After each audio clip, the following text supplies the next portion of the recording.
All right, anybody that's got a septic system, you've got holding tanks. That's basically where all of the liquid comes from your house, drains into those holding tanks.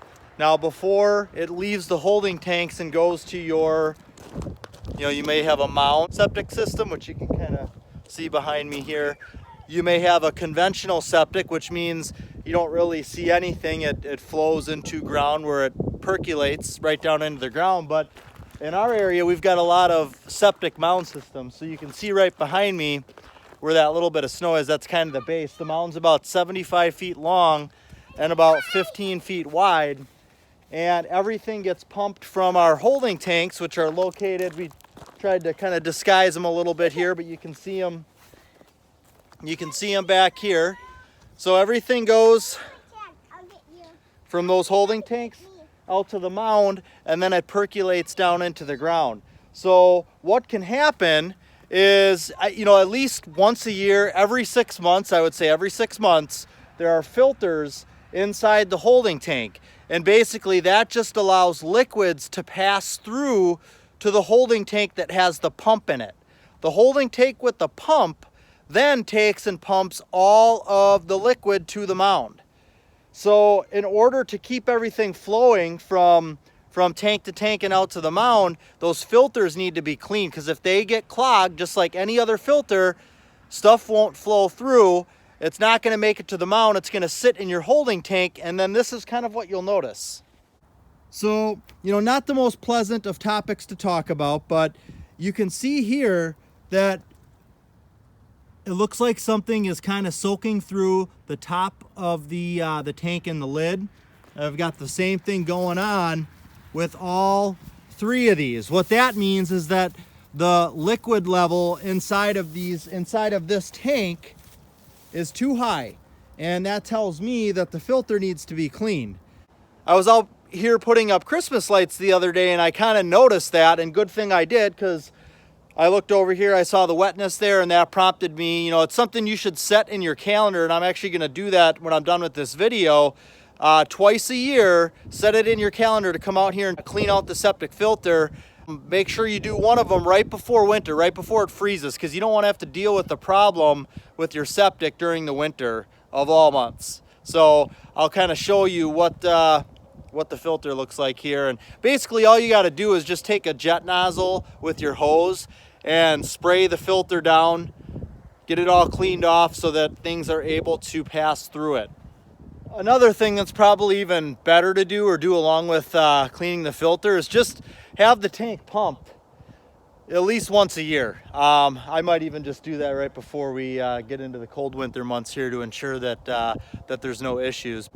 Now, actually, one tip. So before you just yank the filter out, because basically you're pulling the filter out of a pipe that is now basically submerged in liquid, we'll call it. So the pipe's submerged in liquid. If you just pull the filter out, all of the liquid, everything in that tank is going to flow into that pipe and into the tank where the pump is. You don't want anything going into that tank where the pump is before it gets filtered. So don't just pull the filter and let everything flow into there, because then you could cause damage to the pump, and then you've got a serious problem if the tank's getting filled and it's not pumping to the septic. Then you're going to have to get the tank pumped out, and then you're going to have them come back and replace or fix the pump. Another tip, just because this is something, at least for me, I just don't think about this septic that much. I don't come over here that much. I don't do a lot with it.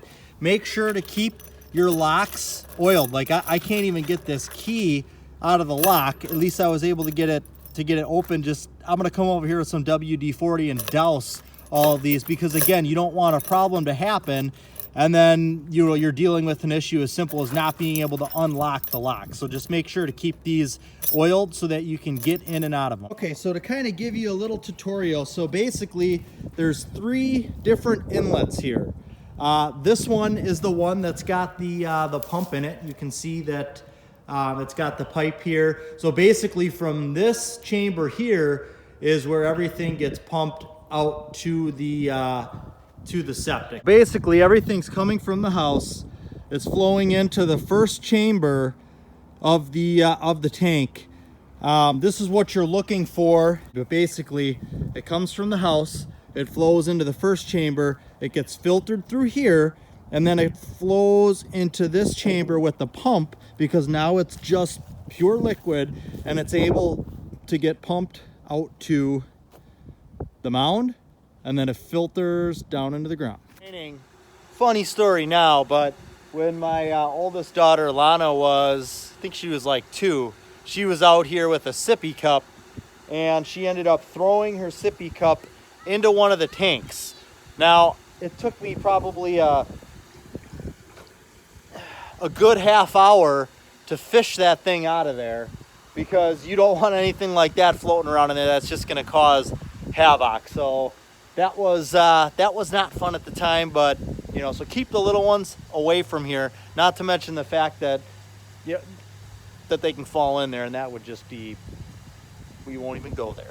All right, now another thing you might as well do, since you got the tank open and you're going to clean the filter, is grab a rake, you know, a metal type rake, and kind of skim anything that you can get out of there. Now, you should only have toilet paper in there. That should be the only stuff you see floating around.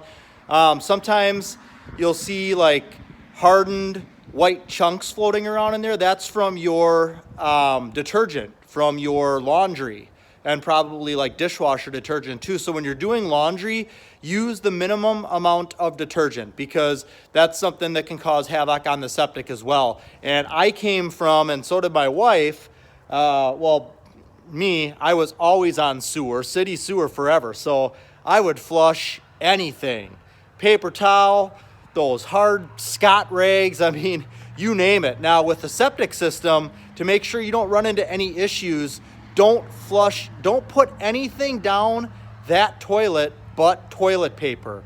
That's the only thing that's gonna break up. Even Kleenex, I would try to, you know, throw that in the garbage too.